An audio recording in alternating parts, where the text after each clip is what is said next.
Одиме со следниот гледач. Добро вечер. Добро вечер. Повелете во програма сте. Јас ви зборал за финансиската, за економската компонента во целиот овој проблем. Да речеме, од 46-та година боречката организација во Македонија тогаш броил 60.000, околу 60.000 члена. Замислете, околу 60.000 луѓе има привилегирани работни места, а подоцна и боречки пензии, кои незаслужено ги грабаа ресурсите на ова општество. Сега тие зборуваат за некаква...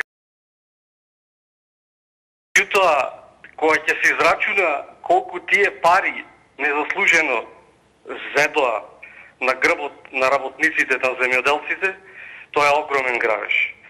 Друго ќе кажам, на платен список на УДБА имаш околу 20.000 кодоши.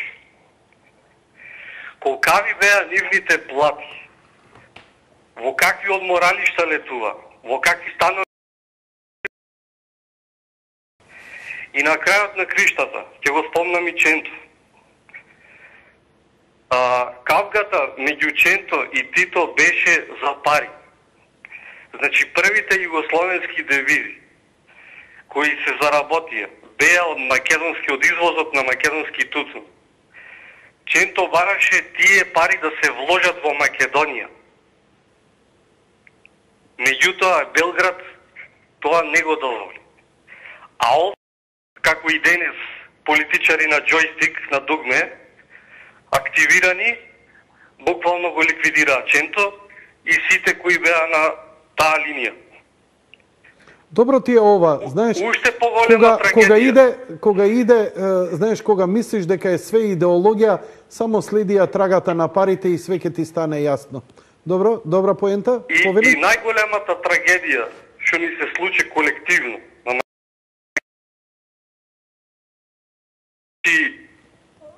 спроведената колективизација го истреби македонското село. Што е најинтересно, не сакам да кревам меѓунационална тензија, меѓутоа постојат историски факти за тоа. Колективизацијата не се спроведе во албанското село и нивните села останаа јаки.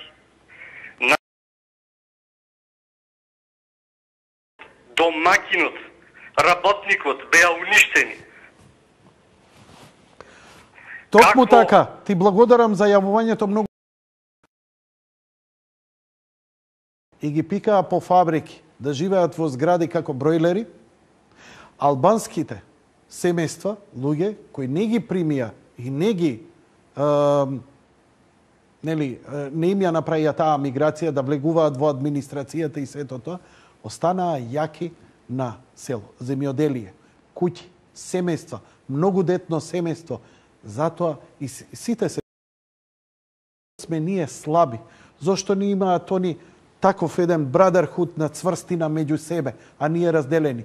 Ние со по едно дете, едно наркоман, другото може ќе го биде, може нема да го биде, во некое стајче упикано, кој отишол во некој блуд и разврат, кој си заминал на гурбет, пошто во тоа златно време, знам дека пола моја фамилија отиде во странство да работи, од златно време. Ние се учевме да живееме, државата ќе ти даде, синдикатот ќе ти даде, албанецот, значи зборам старите албанци, земјоделци, си живееа, го јакнеа, јакнеа својата семејна структура, го јакнеа своето влијание, купуваа земја, си вложуваа, бидејќи требаше да се обстане. Ние не му ја мислевме, ја дигнавме. Кога работиме, никакви занати, едва и се спасивме, а они си останаа јаки и финансиски, и морално, и етички. Зошто? Затоа што не им се разби семејството. Кај нас, семејството се разби. Кај нас, уште има тоа. Оној што ќе роди, трето дете, најблиските му викаат, па ти дали си нормален.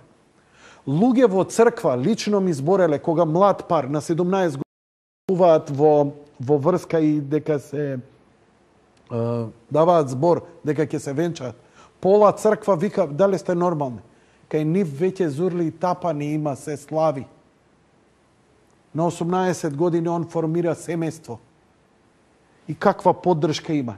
Но, убаво и систематски е разбивано македонската срж, а за да ти разбиеш идејата, ти прво треба земи му ја земјата, тупни го некое станче, дај му фабрика, он ќе мисли најубаво у живот му се случува. И дека партијата све ќе му среди во животот. Испадна голема и шарена лага само заради други работи. На крајот на краиштата и не го добиваа тоа само подобните, ама не и вредните. А тоа овие досија ни го покажуваат. Затоа и директорот на јавно обвинителство кој ќе ги истражи овие случаи, каде што има случаи кои не застаруваат. Збориме за случаи за убиства, тортура и мачења, случаи кои се злосторство против човештвото. Според резолуцијата на Обединетите нации, таквите и Женевската конвенција, таквите злосторства не застаруваат. Значи, ако не го направиме ние,